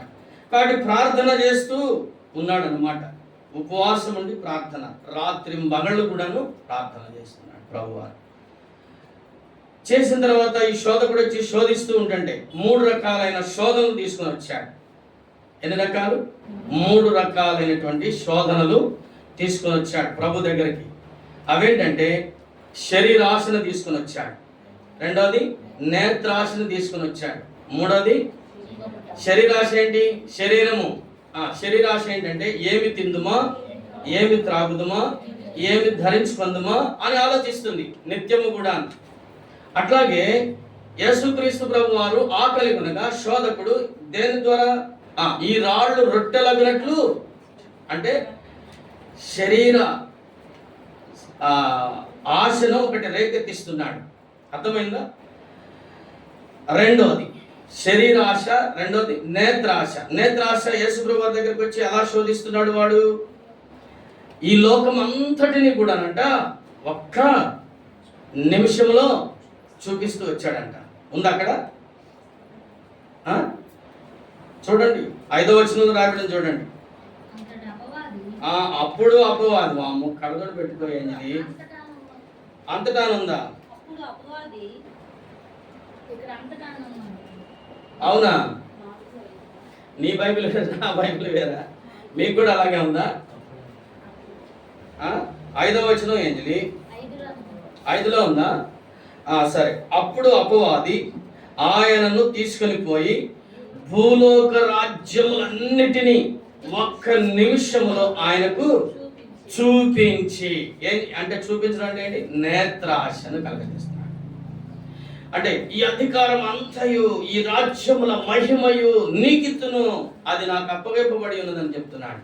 అంటే చూపిస్తున్నాడు ఈ మహిమ, ఈ రాజ్యముల, ఈ అధికారం, ఈ సింహాసనం అంతా కూడాను, ఈ ఉన్నత స్థితి అంతా కూడాను లోక సంబంధమైనంత చూపిస్తున్నాడు. అప్పుడు ఆయన ప్రభు లోబడతాడు. లోబడడానికి ఆయన మనుషుడా? సరే మనుష్యుడే, అయినప్పటికీ కూడాను లోపల దైవత్వం ఉన్నది కదా. కాబట్టి శరీరాశతో, నేత్రాశతో, మూడోది జీవపు డంబముతో వాడు ఏం చేస్తున్నాడు? ప్రతి సందర్భంలో కూడాను నువ్వు దేవుని కుమారుడు అయితే, నువ్వు దేవుని కుమారుడు అయితే, నువ్వు దేవుని కుమారుడు అయితే అని అంటున్నాడు. ఇదేంటంట? ఇప్పుడు యేసుప్రభు వారు ఏమనుకోలే, నేను దేవుని కుమారుని, నేను కొండ మీద నుండి కిందకి దిగినా నాకేమీ కాదు అనుకోవాలి కదా. అంటే జీవపు డంబం అనమాట. జీవపు డంబం అంటే అర్థం ఏంటి? మనం అంటే కొంచెం ఉన్నదాన్ని ఎక్కువ చేసుకోవడం అనమాట. మన దగ్గర కొంచెమే ఉంటుంది, కానీ మనం ఎట్ట చెప్తుంటాం? అసలు ఆకాశాన్ని ఎట్టేటట్టు చెప్తుంటాం. ఈ చెప్పకూడదు దేవుని పిల్లలు. నీ మాట అవునంటే అవును, కాదంటే కాదు, అంతే. అంతకు మించి మనం ఇంకొక మాట కూడా మాట్లాడకూడదు. అర్థమైందా? జీవపు డంబములో దేవుడు ఉండడు అనమాట. షోలమితి కూడాను ఎక్కడ ఎదిగిందట? ఎక్కడ ఎదిగిందో చూడండి. షోలమితి 3వ అధ్యాయం 1వ వచనం. ఎక్కడ? పరమగీతము. రండి, పరమగీతము 3వ అధ్యాయం 1వ వచనం. రాత్రి వేళలో పరుండియుండి నేను నా ప్రాణప్రియుని వెతికి తిని, వెదకినను అతడు కనబడకపోయాను. నేను ఇప్పుడే లేచెదను, పట్టణం వెంబడిపోయి వెదకదను, సంత వీధులలో, రాజ వీధులలో తిరుగుదును, నా ప్రాణప్రియుని వెతుకుదును. చాలు. కనపడ్డాడు? మరి కనపడలేదు. ఎందుకు కనపడతాడు? మొదటి రాత్రి వేళ వెతికిందట, పరుండి వెతికిందట. రాత్రి అంటే చీకటి, పాపము. చీకటి పాపమునకు గుర్తుగా ఉంది. పాపములో వెతికితే యేసుప్రభు కనపడాడండి. అక్కడ ఎందుకు ఉంటాడు యేసుప్రభు? రెండోది ఎక్కడ వెతికిందట? పరుండి. పడక అంటే సోమరితనము. రెస్ట్ తీసుకోవడానికి పడుకోవచ్చు, ఇక అదే పనిగా పడుకోకూడదు. Note this point. ఎట్లా అంటారు? రెస్ట్ తీసుకోవడానికి పడుకోవచ్చు, కానీ పని పాట లేకుండా పడుకోకూడదు. సోమరితనం అంటారు దాన్ని. రెండవది సోమరితనములో యేసుప్రభు వారు ఉండడు. మూడవది పట్టడము, హెచ్చు స్థితి అనమాట. పట్టణంలో ఏముంటుంది? హెచ్చు స్థితి. హెచ్చు స్థితిలో ఉండడు అన్నమాట దేవుడు. చాలామంది చాలా హెచ్చు స్థితిలో నేను కనబడితే నాకు దేవుడు నాలో ఉన్నాడని అనుకుంటారేమోనని అనుకుని, ప్రజలు అనుకుంటారేమోనని అనుకొని మనం కూడా చాలా ఏం చేస్తుంటాం? హెచ్చులు పోతా ఉంటుంటారు. సర్వసాధారణమైన మాట. ఓ రేంద్ర బాబు హెచ్చులు పోతున్నాడు అనుకుంటారు కదా. అట్లాంటి హెచ్చు స్థితిలో దేవుడు ఉండడనమాట. తర్వాత 4వది, రాజవీధుల వెంబడి నేను రాజవీధులలో వెదకెదను అంటుంది కదా. రాజవీధులు అంటే దేని గుర్తుగా ఉంది? డంబము. ఏం తిరుగుతాయి రాజవీధులు అంటే? నేషనల్ హైవేస్లో ఏం తిరుగుతాయి? కార్లు, అన్నీ పెద్ద పెద్ద అనమాట. ఇదే అనమాట డంబం అంటారు. అదే డంబమును చూపిస్తుంది అనమాట. డాంబికము అంటారు కదా. అంటే కొంచెము ఏం చేస్తుంటారు, కొంచెం ఉంటే గొప్పలో చెప్పేసుకుంటారు అనమాట. అదే డాంబికము. దేవుని పిల్లలు ఇక అలాంటి గొప్పలు చెప్పుకోవడానికి వీలు లేదు. అక్కడ యేసు ప్రభువారు ఉండడు. శత్రువైన సాతాను కూడాను ఇప్పుడు యేసు ప్రభువారిని ఏమంటుంది? నువ్వు దేవుని కుమారుడు అయితే అంటున్నాడు, అంటుంది కదా సార్. కాబట్టి నువ్వు దేవుని కుమారుడు అయితే క్రిందికి దూకుము అంటున్నాడు. శిఖరం మీదకి తీసుకుని వెళ్ళి కిందికి దూకు అంటున్నాడు. దేవదూతలు వచ్చి నిన్ను పట్టుకుంటారని దేవుని వాక్యంలోనే రాయబడింది కదా అని అంటున్నాడు. అంటే ఇప్పుడు యేసు ప్రభు వారి కిందకు దూకితే ఇప్పుడు యేసు ప్రభు వారు ఏం కావాలా? డామర్ కింద పడి చచ్చిపోవాలి. అది వాడి ఉద్దేశం. దేవుని పిల్లలైనటువంటి మనం జాగ్రత్త గమనించాలి. యేసు ప్రభు వారికి తెలియదా? ఆయన సృష్టికర్త కదా. కాబట్టి డాంబికమునకు ఆయన లొంగలేదు. కాబట్టి దేవుని పిల్లలమైన మనం కూడాను డంబముగా ప్రవర్తించకూడదు. మన మాట అవునంటే అవును, కాదంటే కాదు. మరి ముఖ్యముగా అవునంటే అవును, కాదంటే కాదంటే మనం గొప్పలు చెప్పుకోకూడదని అర్థం. అంటే అబద్ధాలు చెప్పకూడదు, లేనివి కల్పించి చెప్పకూడదు, మనకి ఏదో ఉన్నట్టుగా కూడా మనము క్రియేట్ చేయకూడదు. మా ఊరిలో ఒకడు ఉన్నాడు. వాడికి ఏం పేరు పెట్టారంటే, ఒరే గ్రాఫిక్స్ గాడు వస్తున్నాడు రాక. అంటే ఏంటి? గ్రాఫిక్స్లో ఏం చూపిస్తారు? ఆకాశంలో తేలిపోయినట్లుగా, ఇంకా రకరకాల అందమైన ఇళ్లలో, అద్దాల మేడల్లో విహరించినట్లుగా ఉంటుంది గ్రాఫిక్స్ కదా. అలాంటి ఊహాలోకము కాదు. మనము డాంబికమైనటువంటి దానిలో దేవుడు ఉండడు. కాబట్టి మనం అక్కడ శత్రువైన సాతాను యేసు ప్రభువారిని ఆ విధముగా డంబములకు గురి చేస్తూ వచ్చాడు. కానీ ఆయన శోధన పాపము కాదు, కానీ శోధనలో పడిపోవటం పాపం. మళ్ళొకసారి చెప్తున్నాను, శోధన పాపం కాదు, శోధనలో పడిపోవటము పాపము. ఏదో తలవని తలంపుగా ఒకటి అన్వాంటెడ్ చూసాము, అది పాపం కాదు. తలవని తలంపుగా ఇప్పుడు దావీదు కోట ఎక్కాడు, పచారీ చేస్తున్నాడు. కింద బత్షెబా ఉంటుంది, స్నానం చేస్తుంది. ఆమె అందాన్ని అంతా కూడా చూద్దామని అనుకోలేదు ఆయన.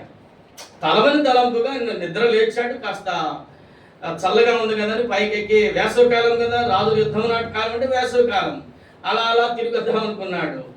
తీరా అన్ఎక్స్పెక్టెడ్గా ఆమె సౌందర్యవతిగా కనబడేసరికి వెంటనే ఆయన ఏం చేయాలి? వాస్తవంగా చూశాడు, అది పాపం కాదు. చూసిన వెంటనే అతను తప్పుకుంటే అది పాపం కాదు. ఆయన ఏం చేశాడంటే, ఇక చూద్దామని చూశాడు. అక్కడ వెంటనే ఆయన లోపడ్డాడు, ఆ శత్రువైన సాతానికి లోపడ్డాడు. ఆ పాపము చేసేసాడు. బత్షెబాను పిలిపించుకున్నాడు, పాపం చేశాడు. ఎంతో మరి దేవునికి కోపం తీసుకొని వచ్చాడు. కాబట్టి ప్రియులారా, మనమంతా ఇట్లాగా శరీర సంబంధమైనటువంటి శరీర ఇచ్చ లేకపోతే సాతాను యేసుక్రీస్తు ప్రభువారిని శోధిస్తూ వచ్చాడు. ఎన్ని రకాలు? 3 రకాలుగా శోధిస్తూ వచ్చాడు. మొదటిది శరీరాశ, రెండవది నేత్రాశ, మూడవది జీవపు డంబము. ఇవన్నీ కూడాను ప్రభువును శోధించిన ప్రభు ఆ శోధనకు గురి కాలేదు. ఆయన జయించిన వాడిగా ఉన్నాడు. Note this point. ఇక్కడ చూడండి, 14వ వచనం చూడండి. 4:14 వచనంలో 13 నుండి చదివితే బాగా మనకు అర్థం. అపవాది ప్రతి శోధనను ముగించి కొంతకాలము ఆయనను విడిచిపోయెను. అప్పుడు యేసు ఆత్మ బలముతో గలిలయకు తిరిగి వెళ్ళెను. యేసు ఆత్మ బలముతో గలిలయకు తిరిగి వెళ్ళెను. ఏ బలం వస్తుంది? నువ్వు జయిస్తే కనుక ఆత్మలో నువ్వు బలం కలిగి ఉంటావు, శక్తి కలిగి ఉంటావు, అన్నిటినీ జయించిన వారం అవుతాము. కాబట్టి ప్రియులారా, జాగ్రత్త గమనించండి. ఈ రోజున యెహోషువ గ్రంథం ద్వారా దేవుడు మనకు తెలియజేసేటువంటి విషయాలు ఏంటి అని అంటే, శత్రువుని జయించాలి అంటే కనుక మొదటిగా దేవుని యొద్ద నుండి వాగ్దానం పొందాలి. రెండవదిగా ఆల్ నైట్ ప్రేయర్, రాత్రంతా కూడా మేల్కొని ప్రార్థన చేయాలి. ప్రార్థన చేయటమే కాదు, ప్రార్థన చేయాలి, అలాగే ఉపవాస ప్రార్థనలు చేయాలి, రాత్రంతా ప్రార్థన చేయాలి. అప్పుడే శత్రువు ఓడిపోతాడు. ఇంక అంత మాత్రమే కాదు, మెలకువ కలిగిన ప్రార్థన చేయాలి. అక్కడ ఆయన యెహోషువ గ్రంథంలో రాత్రంతా వెళ్ళడానికి గల కారణం ఏంటి అని అంటే కనుక, శత్రువు రాక మునిపే ఏం చేయాలి, ఆ శత్రువును మనము వాడి మీద పడిపోవాలన్నమాట. వాడు వచ్చి మనల్ని ఇబ్బంది పెట్టడం కంటే కూడాను మనమే ఏం చేయాలట, యెహోషువ లాగా మెలకువ కలిగి అవసరమైతే రాత్రంతా కూడాను నిద్ర లేకుండా మన యుద్ధము చేసేటువంటి వాళ్ళంగా ఉండాలి. ఇది రెండవ సంగతి. మూడవ సంగతి ఏంటి అని అంటే,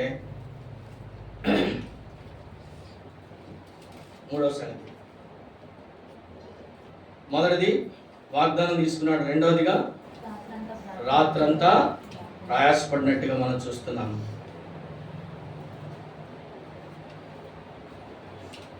ప్రార్థన, అదే రెండవది ప్రార్థన చేయాలి, ఉపవాస ప్రార్థన చేయాలి. తర్వాత చూడండి, యాకోబు రాసిన పత్రికలో ఒక మాట చదువుకున్నాం. ఈ రోజున శత్రువును మనం జయించాలి అంటే కనుక, శత్రువును మనము జయించాలి అంటే కనుక యాకోబు రాసిన పత్రికలో ఒక మాట రాయబడింది.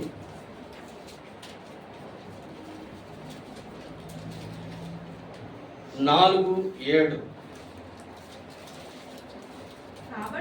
కాబట్టి దేవునికి లోబడి ఉండుడి, అపవాదిని ఎదిరించుడి, అప్పుడు వాడు మీ యొద్ద నుండి.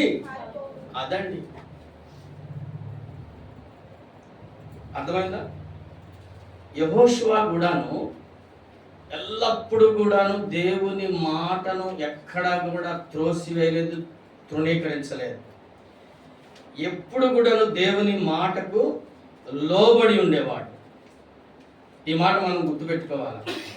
దేవుడు ఏదైతే చెబుతున్నాడో, దేవుడు మనతో ఏదైతే మాట్లాడుతున్నాడో, ఆ మాటను మనం ఏం చేయాలంట, ఆ మాటకు ఏం చేయాలంట, లోబడి ఉండాలి.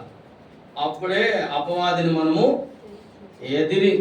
లోబడి ఉండి అపవాదిని ఎదిరిస్తే అప్పుడు వాడు మన యొద్ద నుండి పారిపోతాడు. అర్థమైందండి? చూడండి, యెహోషువ గ్రంథంలో కూడాను వాళ్ళు ఏం చేశారో చూడండి. ఈ విధంగా ఆయన యెహోషువ యుద్ధం చేస్తూ వచ్చినప్పుడు వాళ్ళు ఏం చేశారు,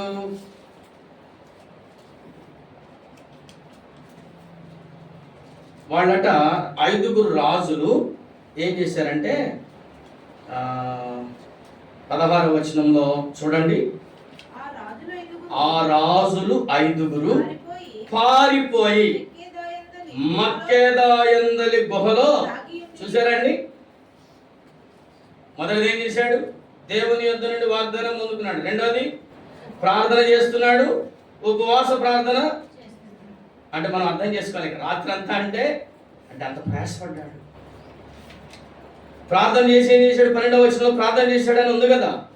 3వ లైన్లో యెహోషువ యెహోవాకు ప్రార్థన చేసెను, సూర్యుడా నీవు గిబియోనులో నిలువుము, చంద్రుడా నీవు అయ్యాలోను లోయలో నిలువుము, జనులు తమ శత్రువుల మీద పగ తీర్చుకొని వరకు సూర్యుడు నిలిచెను, చంద్రుడు. చూసారండి ఎంత ఆసక్తితో ప్రార్థన చేస్తే ఆగిపోతుంది. అంటే పగ తీర్చుకునే దాకా, లేకపోతే వాడు అణిచివేయబడే దాకా, లేకపోతే వాడు అణిగిపోయేదాకా, మన మీదకి ఇంకెప్పుడు కూడా రానంత దాకా మనం ఏం చేయాలంట, మన యుద్ధము చేయాలి. ఆ వాగ్దానం తీసుకున్నాడు.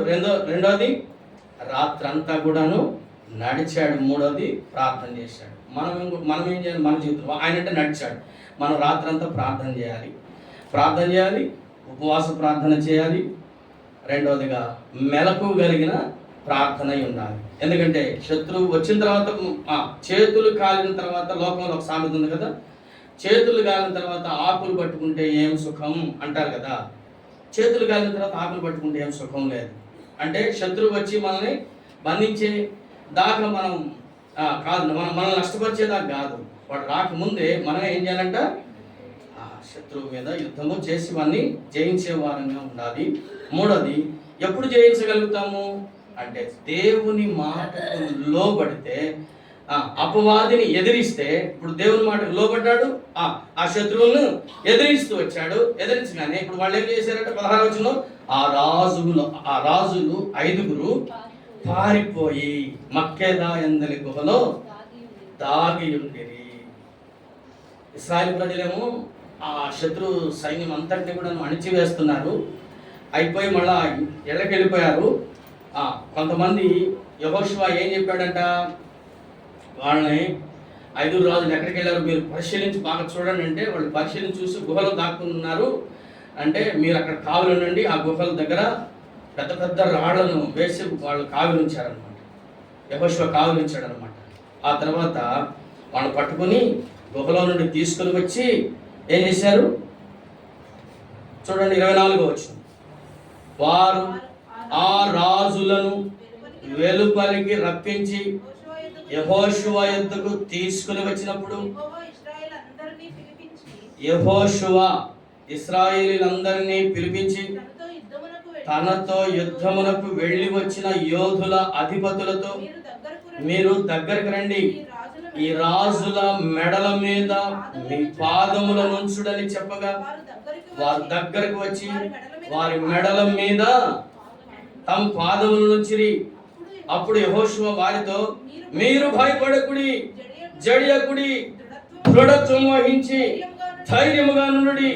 మీరు ఎవరితో యుద్ధము చేయుదురో ఆ శత్రువులకందరికి యెహోవా వీరికి చేసినట్లు మొత్తం నరికిపడేశారండి. ఇక అలా చదవండి. అట్లా ఒకటి వేళతో సహా వారిని ఏం చేశారు. 28వ వచనం.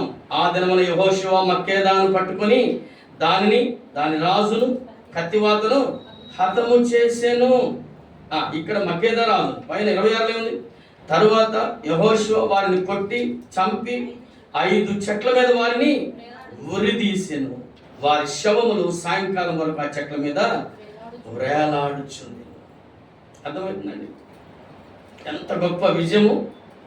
అవును, మనకు కూడా ఇంకొక అద్భుతమైన మాట హెబ్రీ రాసిన పత్రికలో, క్రొత్త నిబంధన గ్రంథంలో హెబ్రీ రాసిన పత్రికలో 12వ అధ్యాయంలో ఈ భాగము చాలా స్పష్టంగా రాయబడింది. మనం కూడా ఉత్తితి తూతు మంత్రం లాగా శత్రువు ఎడల, అంటే సాతాను ఎడల, లోకము ఎడల, శరీరం మీద మనం తూతు మంత్రంగా యుద్ధం చేయకూడదట. 4వ వచనం 12:4. మీరు పాపముతో పోరాడుటలో రక్తము కారునంతగా ఇంకా దానిని, అంటే రక్తం కారునంతగా అంటే రక్తమే దాని ప్రాణం. అంటే నువ్వు శత్రువు మీద పోరాడుతున్నావు, ప్రార్థన చేస్తున్నావు, ఉపవాసాలు చేస్తున్నావు, కానీ నీకు జయము రావడం లేదు. రాకూడదు గల కారణం ఏంటి? వారు ప్రాణం పోయేంతగా నువ్వు పోరాటం చేయడం లేదు. వాళ్ళు ఏదో అట్ట గుచ్చినట్టే గుచ్చుతున్నావు, కానీ వాడి ప్రాణం మాత్రము తీయడం లేదు. అర్థమవుతుందని నేను చెప్పేది. అంటే నువ్వు ఏ పాపం నిన్ను ఏ దోషము నిన్ను వేధిస్తుందో, ఏ పాపము నిన్ను వేధిస్తుందో దాన్ని కోకటి వేళతో సహా కదిలించాలి. దానికి జీవం ఉండకుండా మనల్ని ఎప్పుడు కూడా మన జీవితంలో ఆ పాపం ఎప్పుడు రాకుండా ఉండాలి అంటే కనుక దాని మీద గొప్ప యుద్ధమే చెయ్యాలి. ఎట్లాంటి యుద్ధం అట? ప్రాణం, అంటే రక్తము కారునంతగా దాన్ని ఎదిరించాలంట. అంటే దానిలో ఇక జీవము ఎక్కడ కూడా లేనంత, ఇక రాదు, మన జీవితంలోకి ఎప్పుడు రాదు అనుకునేదాకా యుద్ధం చేయాలి. అర్థమైందండి? పాపముతో పోరాడుటలో రక్తము కారునంతగా ఇంకా దానిని ఎదిరింపలేదు. మనమందరం కూడా అలాగే ఉంటున్నామా? పరిశుద్ధమైన బలలో ఓటమి పాలవుతున్నటువంటి మనము జయ జీవితం కలిగినటువంటి యేసుక్రీస్తు ప్రభువారి యొక్క శరీర రక్తాల్లో ఎలా పాల్పొంపులు పొందుతాము? ఆయన శరీరమును జయించాడు, లోకమును జయించాడు. లోకములో ఉన్నదంతా శరీరాశ, నేత్రాశ, జీవకుడంబము. ఆయన సాతానుని ఎదిరించాడు, మరణమును ఎదిరించాడు. ఓ మరణమా, నీ విజయం ఎక్కడా అని సవాలు చేశాడు. అలాంటి దేవుని యొక్క శరీర రక్తాల్లో మనం ఎలా పాల్పంపులు పొందుతాం? ఏ విధమైనటువంటి జై జీవితం లేకుండా. ఒక సినిమా మీద జై జీవితం లేదు, సీరియల్ మీద జై జీవితం లేదు, బూతుల మీద జై జీవితం లేదు, ఒక అబద్ధాల మీద జై జీవితం లేదు, సూటిపోటు మాట్లాడేటువంటి విషయంలో జై జీవితం లేదు, ఇతరులను గాయపరిచే విషయంలో జై జీవితం లేదు. ఏ జై జీవితం లేకుండా ఇక్కడ మనం పాల్పొందడానికి వస్తామా? పాల్పొందడానికి చేతుతామా? ఎంత ధైర్యం నీకు? What is this? అలాంటిదేనా? జై జీవితం లేనటువంటి యేసుక్రీస్తు ప్రభువారి యొక్క శరీర రక్తాలు పాల్పొందడానికి నీకు ఎంత ధైర్యము? ఎలాంటిది? పరిశుద్ధమైనటువంటి దేవుడు యేసుక్రీస్తు ప్రభువారి యొక్క శరీరం అది, యేసుక్రీస్తు ప్రభువారి యొక్క రక్తం అది. కాబట్టి దానిలో మనం పరిశుద్ధంగా పాల్పొంపులు పొందాలి అంటే కనుక మనం ఇట్టి జై జీవితము అనుభవించాలి. ప్రయత్నం చేయడం కాదు, ఉక్కుపాదమే మోపాలి. కాబట్టి ఎక్కడ కూడా మనం అపవిత్రులమైపోకూడదని. ఎందుకు ఇవన్నీ హెచ్చరికలు అంటే మనమంతా కూడాను అపవిత్రులమైపోకూడదని, పరిశుద్ధంగా జీవించాలని, పవిత్రముగా జీవించాలని, ప్రభు రాజ్యములో ప్రభుతో కూడా ఉండాలని ప్రభువు కోరుకుంటున్నాడండి. ఇలాంటి జై జీవితం కలిగినటువంటి వారికే దేవుడు తోడుగా, ఎవరు తోడుగా ఉంటాడు? జై జీవితం ద్వారా ప్రకటన గ్రంథంలో చాలా ఉన్నాయి. 2వ అధ్యాయములో 7వ వచనం చదవండి. చెవి గలవాడు ఆత్మ సంఘములతో చెప్పుచున్న మాట వినును గాక, జయించు వానికి దేవుని పరదైసులో ఉన్న జీవ వృక్ష ఫలములు భుజింపనిత్తును. ఎక్కడున్నాయి జీవవృక్ష ఫలాలు? ఎక్కడున్నాయి ఇప్పుడు? ఒకప్పుడు ఎక్కడున్నాయి? ఏదైనా తోటలో ఉన్నాయి. మరి ఇప్పుడు ఎక్కడుంది? ఎక్కడున్నాయని చెప్తున్నాడు? పరదైసులో ఉన్నవి అవి భుజింపని. ఎందుకనంట? జయించు వానికి దేవుని పరదైసులో ఉన్న జీవ వృక్ష ఫలములు భుజింపనిత్తులు. అంటే జీవవృక్షములు ఫలములు తినడం ద్వారా ఏం చేపెడతారట చూస్తారా? ఆది కాండము ఆదాముతో దేవుడు చెప్తున్నాడు, ఆ దేవదూతలతో దేవుడు చెప్తున్నాడు ఏమనంటే, ఆదాము తప్పు చేశాడు కదా, తప్పు చేసి 22వ వచనములో నుండి చూడండి, 3:22. ఆది కాండము 3:22. అప్పుడు దేవుడైన యెహోవా ఇదిగో మంచి చెడ్డలను ఎరుగునట్లు ఆదాము మనలో ఒకని వంటి వాడాయను, కాబట్టి అతడు ఒకవేళ తన చెయ్యి చాచి జీవ వృక్ష ఫలమును కూడా తీసుకుని తిని, ఈ మాట గమనించాలి, ఈ మాట గమనించాలి, తిని నిరంతరము జీవించునేమో. అంటే ఆ జీవ వృక్ష ఫలాలు తిన్నటువంటి వారందరూ కూడాను ఎట్లా ఉంటారట? అది చెప్పాలి సిస్టర్స్, నిరంతరము జీవిస్తారు. ఈ రోజున జయించు వారికి ఎలాంటి గొప్ప అవకాశం ఉంది? నిరంతరము జీవించేటువంటి ఆధిక్యత దేవుడు మనకు ఇస్తున్నాడు. నెక్స్ట్ ప్రకటన గ్రంథం 2వ అధ్యాయము 11వ వచనం.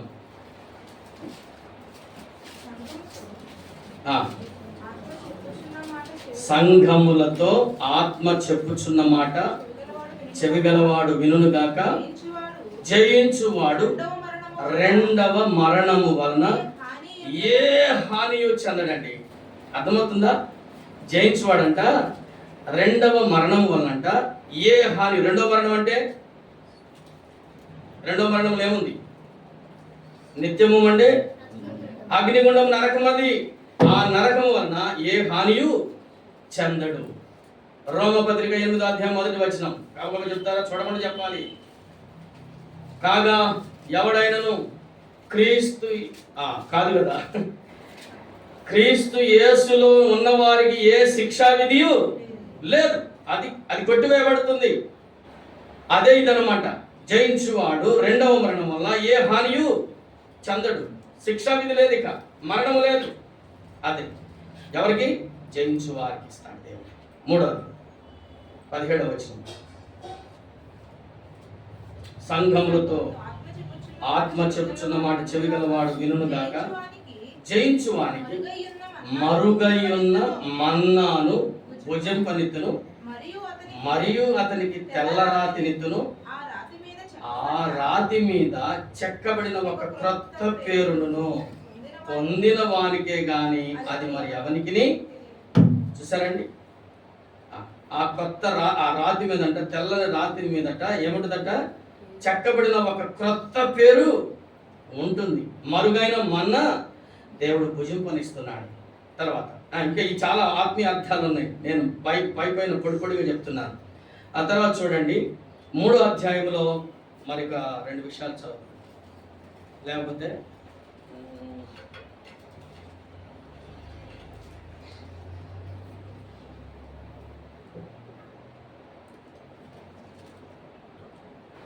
3వ అధ్యాయం 5వ వచనం. జయించువాడు అలాగున తెల్లని వస్త్రములు ధరించుకొనును, జీవ గ్రంథములో నుండి తుడుపు పెట్టక నా తండ్రి ఎదుటను ఆయన దూతల ఎదుటను. అదండి, ఎవరైతే జయిస్తారో ఇలాంటివి, సాతానును, శరీరమును, లోకమును ఎవరైతే జయిస్తారో, ఇలాంటి ఆ శత్రువుని ఎవరైతే జయిస్తారో అలాంటి జయించినటువంటి వారికి దేవుడు ఇలాగా తెల్లని వస్త్రములు ధరించుకొనును, జీవ గ్రంథంలో నుండి అతని పేరు ఎంత మాత్రమును. తర్వాత చివరిగా ఇంకొకటి ముగింపులోనికి వస్తున్నాను. 3:21. నేను జయించి నా తండ్రితో కూడా ఆయన సింహాసనమునందు కూర్చుండి ఉన్న ప్రకారము జయించువానిని నాతో కూడా నా సింహాసనమునందు కూర్చుండనిచ్చెదను. చూసారండి, అంటే ఆయన సింహాసనం ఏంటి మరి? ఆకాశము నా సింహాసనం, భూమి అంటే అక్కడ ప్రభువుతో కూడా ఉండేటువంటి భాగ్యము నీకు నాకు ఇస్తాను. ఎవరికి ఇస్తాడు? జయించువారు. ప్రియులారా, మరి జయ జీవితం పొందాలన్నదే దేవుని యొక్క ఉద్దేశం. కాబట్టి మనము ఓడిపోకూడదు అనేదే దేవుని యొక్క ఉద్దేశం. ఓడిపోకుండా, ఓటమి పాలు కాకుండా జయ జీవితాన్ని అనుభవించాలనేది దేవుని యొక్క ఉద్దేశం. ఆ జయించడానికి యెహోషువకు కలిగినటువంటి ఆసక్తి, యెహోషువకు కలిగినటువంటి మెలకువ, యెహోషువకు కలిగినటువంటి రోషము మనకు కూడా ఉండాలనేదే ఈ రోజున వర్తమాన సారాంశం. అలాంటి వారికే యెహోషువకు తోడైన దేవుడు, ఎవరైతే జయ జీవితం కలిగి ఉంటారో అలాంటి వారికి దేవుడు తోడుగా ఉంటాడు. కాబట్టి ఈ రోజున మన జీవితంలో మనం ఎక్కడ తప్పిపోయామో ఒకసారి పరిశీలించుకుందాం. మోకరించండి, ప్రార్థన చేసుకుందాం.